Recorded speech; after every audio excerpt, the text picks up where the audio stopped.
Hello, everybody. This is Frankie Day for Frankie Day Models. Okay, for the snowy Tuesday for you, I have my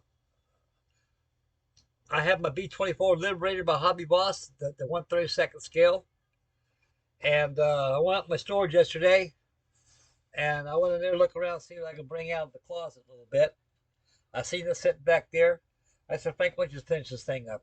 All you gotta do is do the interior work a little bit, and you'll be able to button this thing up and go ahead and paint it up. So that's what I did. I took it out of mothballs yesterday. I spent about 6 hours, steady 6 hours straight, just finish up the interior of the fuselage. I've got the cockpit all painted, all all installed and everything. I put a wash on the chromate, like chromate green, but the interior green on it.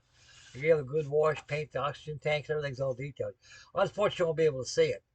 Unfortunately, you can't see the side of a real airplane, so it's the same difference in model.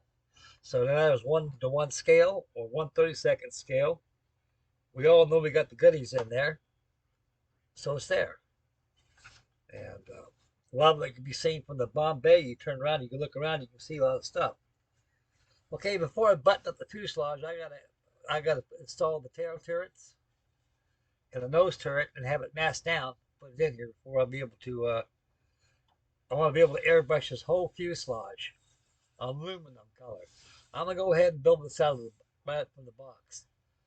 This will be black up here. Of course, you have orange on here. So there'll be a lot of masking here and there. It'll come out nice when I get finished. I'm going to paint it like an oxidized aluminum, so it's going to be flat instead of old shiny. Because aluminum oxidizes real fast, just like copper does, especially in the tropical sun. The tropical sun gets a hold of natural metal like that. It glistens so bad, and pretty soon it'll start oxidizing on you. It's because of the elements. And another option, I was thinking about go ahead and cover this thing with foil. I said, no, no, no, no, no. You don't want to do that, Mike. That's too much work. Just get this thing painted up, make it look respectable, and just go ahead and hang it at the High School of Modeling. Okay, this is a nice kit. I looked at this thing, and I noticed there's something funny about this thing. It's about 99.9% accurate. The 10% of the inaccuracy comes from the trailing edge of the wing. As we all know, in a B24 Liberator, you know how the leading edge comes up like this and it goes straight this way? Keeps going straight, then starts going down, and it kind of bevels like this and comes this way. On the Hobby Boss kit, don't do that. They screwed up. So all you rivet counters out there, I know better, but they made a mistake. So I'm not going to go about there, take the wing and hatch all those goddamn stress ribs they put in there to keep the wing straight, keep the dripping.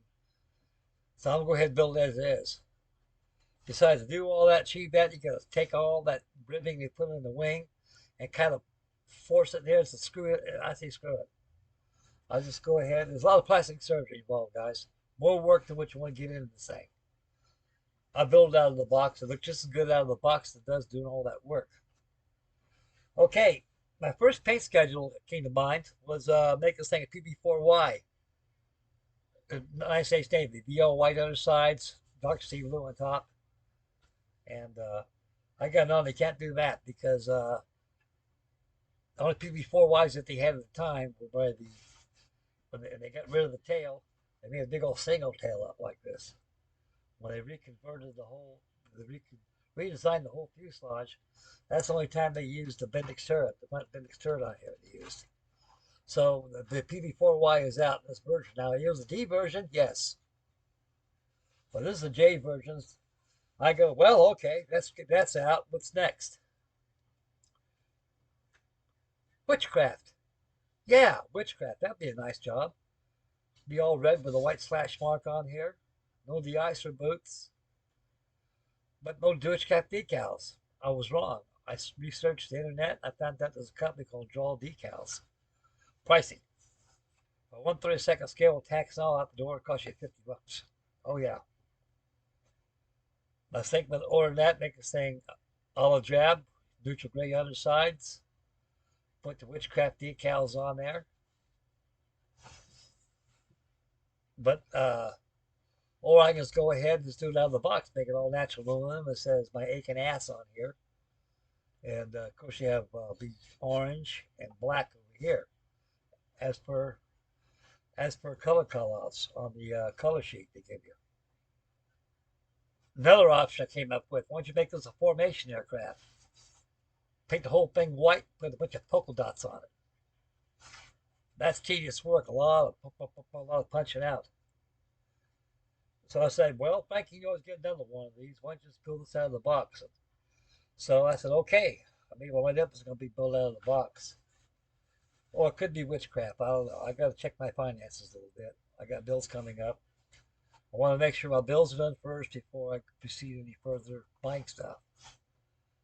So anyone wants to make this thing the witchcraft, heads up, get a hold of Draw Decals.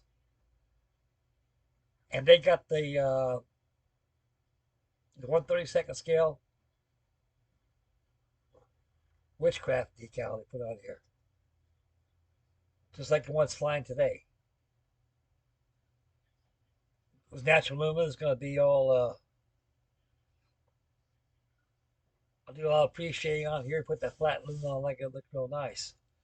But before I do that, I've got installed the tail and nose bendix strips, like I said a couple minutes ago. I got tape held together. And I'm going to go ahead and put the windows inside there and mask them up with Tamiya tape. But I don't want to put liquid mask on there because time you clean up, you punch those windows out. That's the only thing bad about that stuff.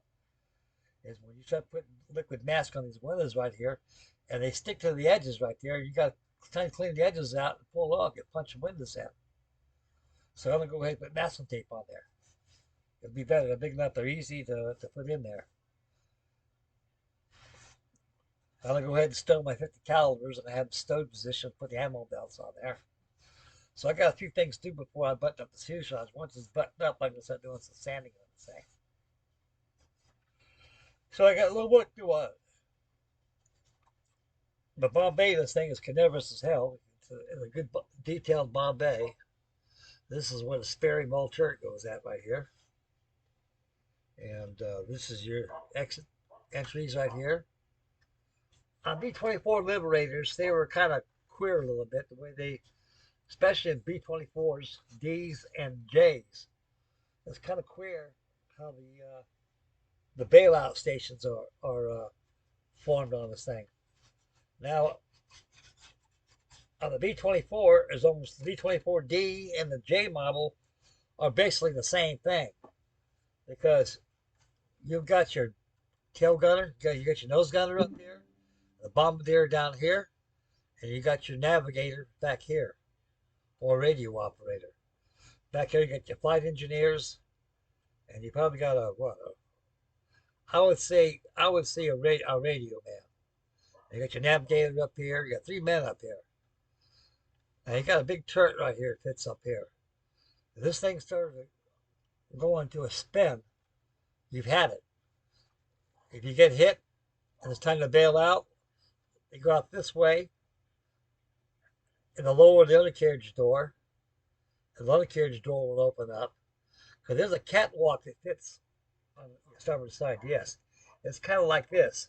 So that way you're crawling, because you're crawling around that nose gear. When that nose gear is retracted, ain't no way you can get out of that damn thing.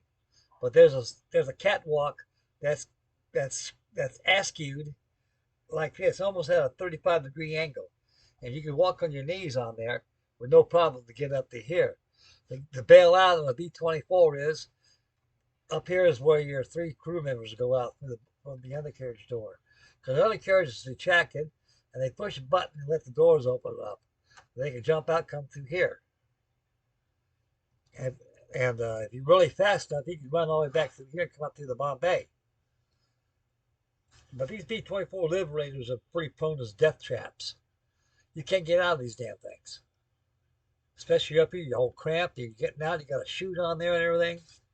And so the bailout stations for the 3 crew members goes out through the undercarriage door. Pilot and co-pilot, they go out through the Bombay. And the rest of the fellows back here, the waist gunners, tail gunners, they go out through here. That's the bail stations. That's the bailout stations on a B-24 Liberator. This thing's a heavy dude, I'll tell you that. One heavy dude. Okay, guys, I'll put that over here. So I'll be working on that tonight. All right, that's a little sneak preview what we got going on right now. I'm getting my model mojo built up. On the TBD, I've got that going right. All I got left to do that thing is install the torpedo, the fish. It's all painted, ready to be installed, and the canopy, and that's it. I put the nastings on, give it a good airbrush of navy blue. First of all, I'm gonna paint chromate blue first, then go ahead chromate green, no yellow chromate. Then go ahead and paint the sea blue over. That way you can see the green interior of your framework. I'll go ahead and use the big cockpit, the closed cockpit, instead of using it in segments. That way it's easier, it's done better that way, and then after that it's final reveal time. So stay posted that I had it for you this evening. Okay, I'll get myself a drink right now, something to eat, get some chow. Get close to dinner time for me. And I'm going to get back and finish up this TBD. We'll have ourselves a final reveal for the Trumpeter 132nd scale TBD-1 Devastator torpedo bomber. Oh yeah, I've got the hook too, tail hook. I got the tail hook all decaled out. The instructions, the color schedule for the tail hook is something I never heard before, but they were white. They were white. After the 1950s, after the 1940s, they were white and red. And that become yellow and black. Okay. Well, this Mark 13 torpedo right here, I got drawing right here. You got the section back here. This is a drop weight. This is the same thing how the Japanese got an idea of shallow torpedo runs. Because these things they break away. This is a Mark 13 torpedo. This is the dude right here that gave the TBD a bad name. Also submarines bad names. The Japanese are very excellent making torpedoes. They are precision designed, precision built, and they had no faulty low things. These are breakaway fins. As soon as she's dropped, hits the water, it breaks away. It keeps it from going down deep. Because they go deep like that, they come up, and they can go anywhere. So I think the Japanese got this idea from us. I don't know. But this is your Mark 13 torpedo. A lot of problems have when they come and slam against the hull because you got a contact pin. It was made out of magnesium. The cheap shit what the Japs used that would cause their airplanes to blow apart. When that magnesium hits, it just shatters. It's like taking a chisel. It's like taking a chisel with a hammer, going bang, bang, bang. You know how mushrooms like that and it splinters? That's what happened right there. Then they found out they redesigned the contact pins and they were beautiful. Did the job. Okay, I got to finish that torpedo, install that tail hook right there I just showed you, put the greenhouse canopy on there. Voila, done. Okay, I'm done right now. Make mama happy, take care of the little ones. Spend wisely, stay focused when you drive. Be aware of your surroundings, take your prayers, and take care of yourselves. Take care of mom and the children first, which, like I said before, then it's time for yourself. Stay posted for the final reveal for the TBD I have for you this evening. This is Frankie Day from Frankie Day Model signing out. We'll catch you guys later next video. God bless you all. Say your prayers.